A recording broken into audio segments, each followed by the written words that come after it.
খোট্টাডিহি মোড় সংলগ্ন এলাকায় দুর্ঘটনা, আহত 2, ক্ষতিগ্রস্ত দুটি 4 চাকা গাড়ি।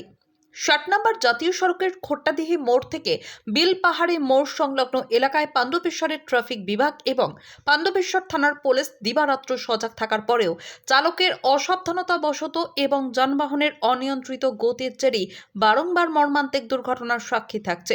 গত কয়েক মাসে একাধিক দুর্ঘটনার পর পাণ্ডবেশ্বর ট্রাফিক এবং পাণ্ডবেশ্বর থানার পুলিশের যৌথ প্রয়াসে একাধিকবার পথ নিরাপত্তা বিষয়ে নানান কর্মসূচি গ্রহণ করার পরেও দুর্ঘটনার রেশ যেন পিছু ছাড়ছে না জাতীয় সড়কে। ঠিক আবারও নতুন বছরের শুরুতেই মর্মান্তিক দুর্ঘটনার সাক্ষী থাকলো খোট্টাডিহি থেকে বিলপাহাড়ি মোড়ের মধ্যবর্তী এলাকা। এদিন দুর্ঘটনায় আহত হয় 2 ব্যক্তি, অন্যদিকে ক্ষতিগ্রস্ত হয় দুটি 4 চাকা গাড়িও। ঘটনাস্থল থেকে আহতদের উদ্ধার করে চিকিৎসার জন্য পাঠানো হয় দুর্গাপুরের বিধাননগরে। অন্যদিকে ঘাতক ও দুর্ঘটনাগ্রস্ত দুটি গাড়িকে উদ্ধার করে পাণ্ডবেশ্বর ট্রাফিক অফিসে নিয়ে যাওয়া হয়। ঘটনা প্রসঙ্গে দুর্ঘটনাগ্রস্ত গাড়ির চালক জানান, আমরা আমলকির ব্যবসা করি। সুদূর বীরভূম জেলার সিউড়ি থেকে আমরা যাচ্ছিলাম পশ্চিম বর্ধমানের হরিপুর বাজারের উদ্দেশ্যে। আমরা গাড়ির মধ্যে 2 জন ছিলাম। খোট্টাডিহি মোড় থেকে বিলপাহাড়ি মোড় যাওয়ার মধ্যবর্তী এলাকায় রাস্তার একপাশে আমরা আমাদের গাড়িটি দাঁড় করিয়ে প্রাতঃকর্মের জন্য মাঠে যাই। সেই সময় পাণ্ডবেশ্বরের দিক থেকে আসা একটি 4 চাকা মারুতি ভ্যান আমাদের গাড়িটির পিছনে সজোরে ধাক্কা মারে, যার জেরে ওই ঘাতক গাড়ির মধ্যে থাকা চালক সহ এক ব্যক্তি গুরুতর আহত হয় এবং সেই গাড়িটির সামনের অংশ দুমড়ে মুচড়ে যায়। অন্যদিকে আমাদের গাড়িটিও অল্প বিস্তর ক্ষতি হয়েছে। ঘটনার খবর পাওয়ার পর ঘটনাস্থলে পৌঁছয় পাণ্ডবেশ্বর ট্রাফিক বিভাগ এবং পাণ্ডবেশ্বর থানার পুলিশ। ঘটনাস্থল থেকে দুটি গাড়িকে উদ্ধার করে পাণ্ডবেশ্বর ট্রাফিক অফিসে নিয়ে যাওয়া হয়। অন্যদিকে দুর্ঘটনায় আহত 2 ব্যক্তি দুর্গাপুরের বিধাননগরে চিকিৎসাধীন।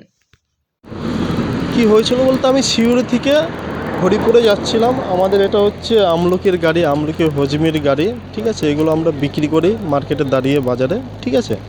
এবার গাড়িটা দাঁড়ে করিয়ে বাথরুম পেয়েছিল, বাথরুম করছিলাম আর কি। রোড থেকে সিউড়ি থেকে হরিপুরে যাচ্ছিলাম, ঠিক আছে। এবার গাড়িটা সাইডে দাঁড়িয়ে বাঁদিকে সাইড করে দাঁড়া করানো ছিল, আর আমরা গাড়ির বাইরে ছিলাম। আর পিছন দিক থেকে একটা মারুতি ভ্যান, এই যে এই গাড়িটা মারুতি ভ্যান এসে পিছন দিকে গাড়িটাকে মেরে দিল, নিয়ে এই অবস্থা। আমরা তো গাড়িতে ছিলাম না, আমাদের কোনো চোট লাগেনি। আমাদের গাড়ি পিছন দিক থেকে মেরেছে মারুতি ভ্যানটা। আমরা গাড়ির বাইরে ছিলাম, বাথরুম করছিলাম, তো দেখি ধুম করে একটা আওয়াজ হলো, দেখছি যে পিছন দিকে মেরে দিয়েছে গাড়িটা, ঠিক আছে। ওনাদের বলতে ওই ড্রাইভার আর ড্রাইভারের বাবা পাশে বসেছিল, ঠিক আছে। ওই ড্রাইভারের যে বাবা, ওনার পায়ে লেগেছে, যত সম্ভব পাটা ভেঙে গেছে। ওনাদেরকে বের করে হসপিটালে পাঠানো হলো, ঠিক আছে। গাড়িতে কয়জন ছিলেন? ওনটা গাড়িতে 2 জন ছিল। জানা গেছে যে তারা কোথা থেকে আসছিল? না, ওনটা এদিক থেকে পাণ্ডবেশ্বরের ওদিক থেকে এসেছিল ওনটা, ঠিক আছে। কিন্তু কোথায় থেকে আসছে সেটা আমি সঠিক জানি না। আচ্ছা, আপনার নাম পড়েছে? আমার নাম চিরঞ্জিত বিশ্বাস।